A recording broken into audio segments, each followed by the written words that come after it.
श्री कृष्ण कहते हैं कि अगर जिंदगी में गुलाब की तरह खेलना है तो कांटों से तालमेल की कला सीखनी होगी। यह कभी मत सोचो कि आप कुछ नहीं कर सकते। हाँ, आप सब कुछ नहीं कर सकते, पर बहुत सी चीजें हैं जो आप कर सकते हैं। बस निर्धारित करो और अपना 100% दो। हर व्यक्ति का यह लक्ष्य है कि वह है जो कर सकता है करे, जो बन सकता है बने, उसका जो भी सपना है वो पूरा करें। लेकिन इस समय से जो भी है उसका सम्मान करें और खुश रहें।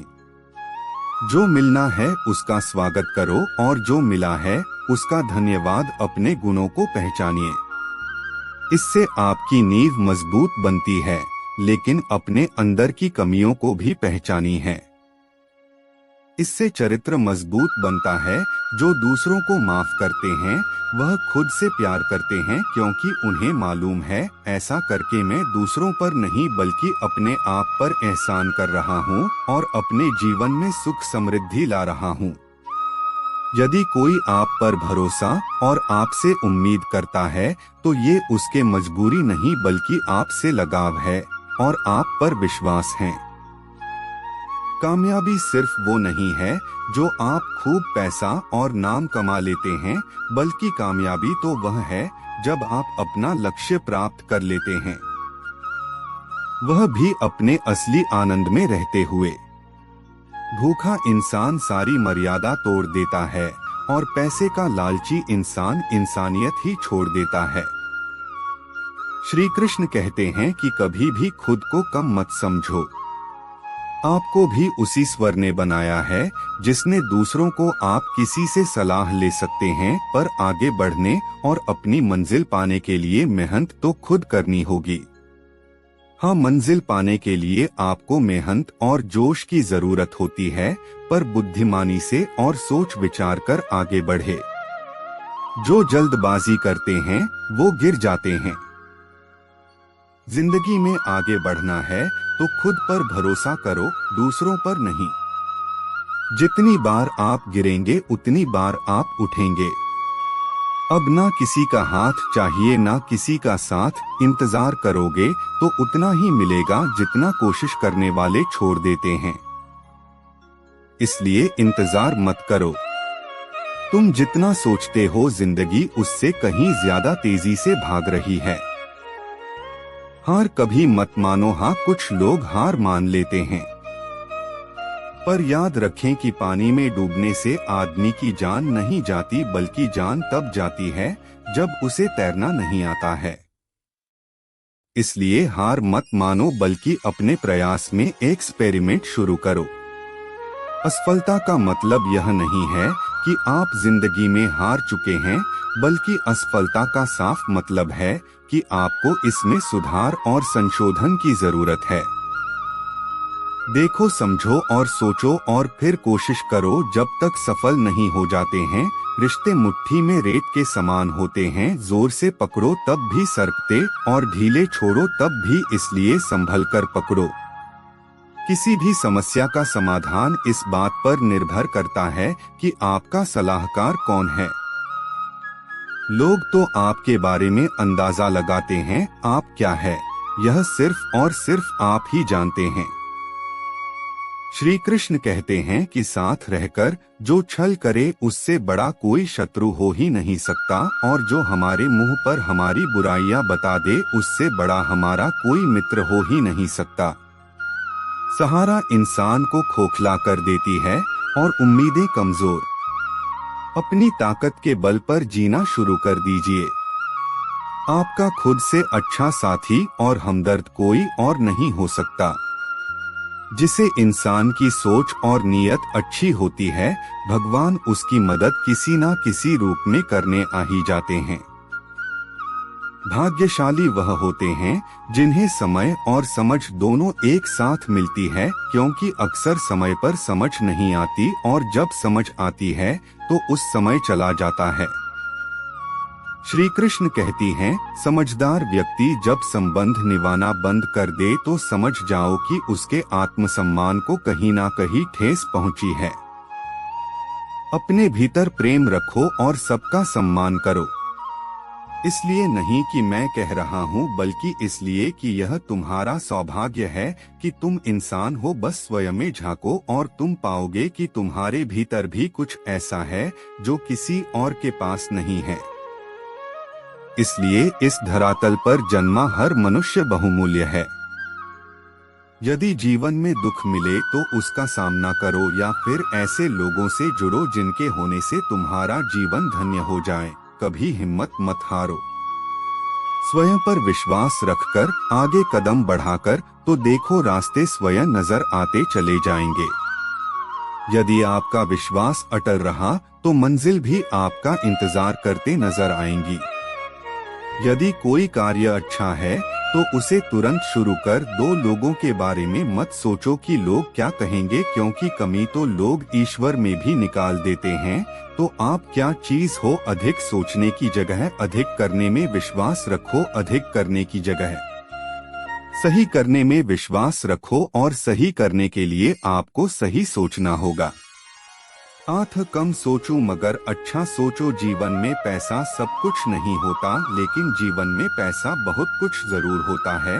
और जो व्यक्ति बहुत कुछ को सब कुछ समझ बैठता है, अंत में उसके पास कुछ भी नहीं बचता। समय का उपयोग करके बहुत सा धन कमाया जा सकता है, लेकिन धन का उपयोग करके एक पल भी नहीं बढ़ाया जा सकता। आठ समय का सही उपयोग करना सीखो। लोहे को कोई नष्ट नहीं कर सकता, लेकिन लोहे पर लगी जंग उसे धीरे धीरे नष्ट कर देती है। इसी प्रकार कोई आपको हरा नहीं सकता, लेकिन आपकी गलत सोच आपको धीरे धीरे हार के द्वार पर खड़ा कर देगी।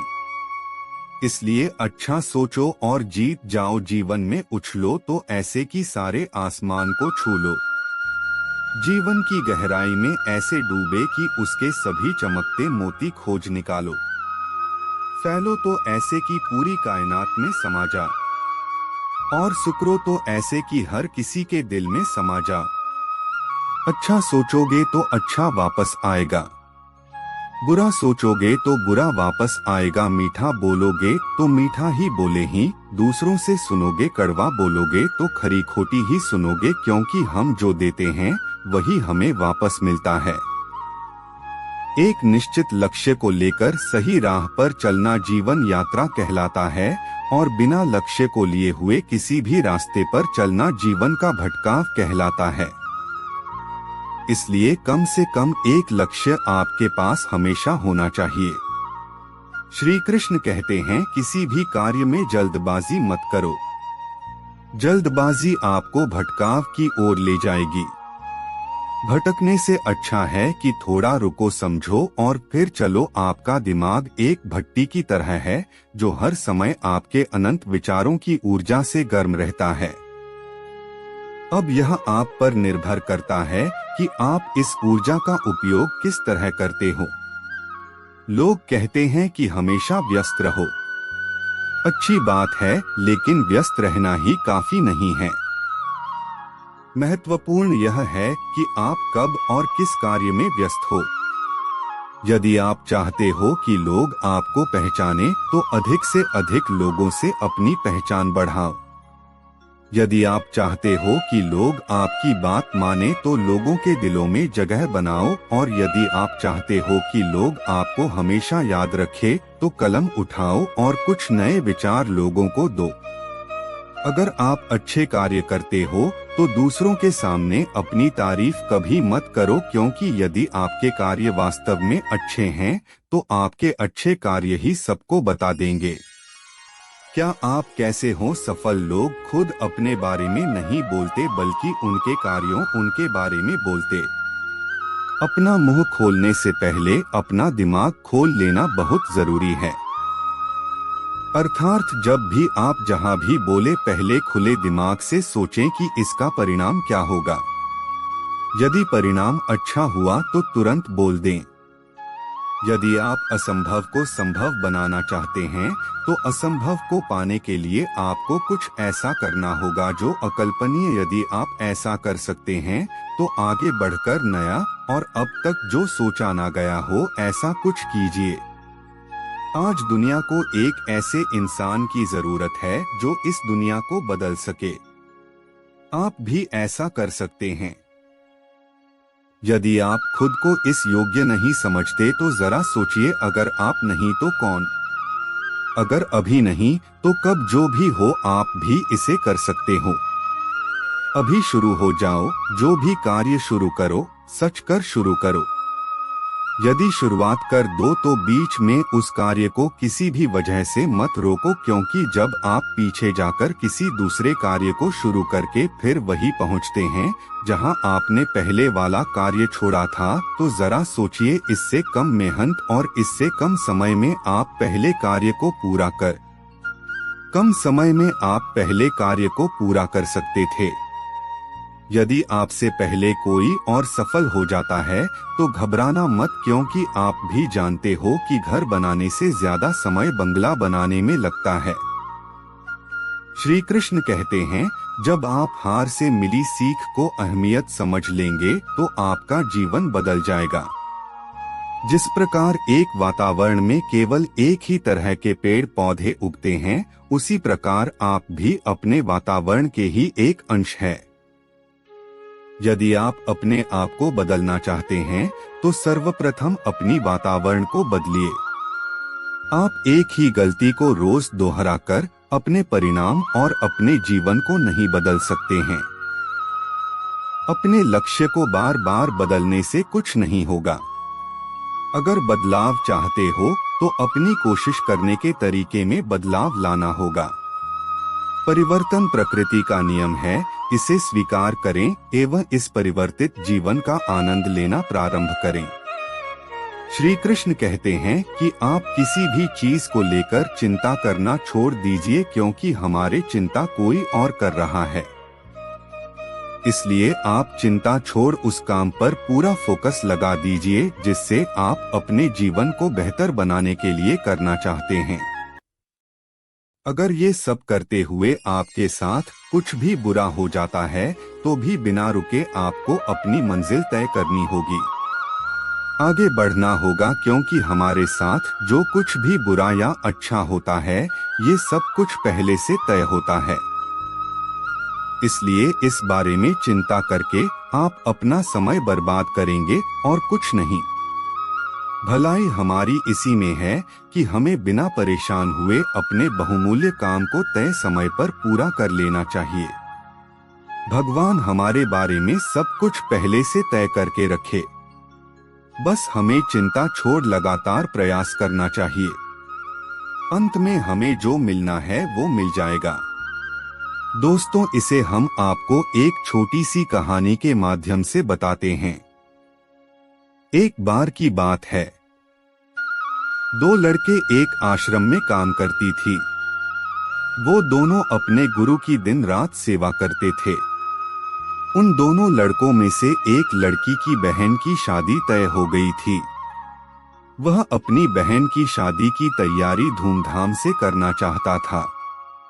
अगर उसके पास पैसे नहीं थे, उनकी स्थिति उनके गुरु बहुत अच्छी तरह से जानती थी, पर वो भी उनकी मदद नहीं की। जब दोनों लड़के गांव जाने के लिए तैयार हुए तो गुरु ने उस लड़के को 5 अनार दिए जिसकी बहन की शादी थी। गांव जाते समय 5 अनार पाकर लड़का बहुत दुखी था। उसे तो पैसों की जरूरत थी, वह अनार क्या करेगा? उसे अपने गुरु पर गुस्सा आ रहा था। जब दोनों लड़के गांव की तरफ जा रहे थे तो रास्ते में राजा के सैनिक इस बात की घोषणा कर रही थी, या किसी के पास अनार है? राजा को इसकी बहुत जरूरत है। हमने बहुत प्रयास किया पर इस क्षेत्र में कहीं भी अनार नहीं मिला। राजा की बेटी बहुत बीमार है, उसे दवा के लिए अनार की जरूरत है। दोनों लड़कों ने सोचा, हमें अनार की कोई जरूरत नहीं है, या अनार हम राजा को दे देंगे और उनकी बेटी का अच्छा इलाज हो जाएगा। दोनों लड़कों ने अनार के बाद सैनिक को बताई। सैनिक उन दोनों लड़कों को लेकर राजमहल पहुंचे और लड़कों ने अनार राजा को सौंप दिया। राजा ने उन्हें इसके लिए बहुत सारा इनाम दिया। कैसा जेवरात और बहुत खुश। उस लड़के की बहन की शादी बहुत ही धूमधाम से हो गई। अब उस लड़के को इस बात पर अफसोस हो रहा था कि उसने बिना सोचे समझे अपने गुरु को कोस रहा था और उन्हें भला बुरा कह रहा था। दोस्तों, मैं आशा करता हूँ कि इस कहानी से आपने बहुत कुछ सीखा होगा। बस इस वीडियो में इतना ही। मिलते हैं अगले वीडियो में, तब तक के लिए अपना ख्याल रखिएगा। धन्यवाद। जय श्री कृष्ण।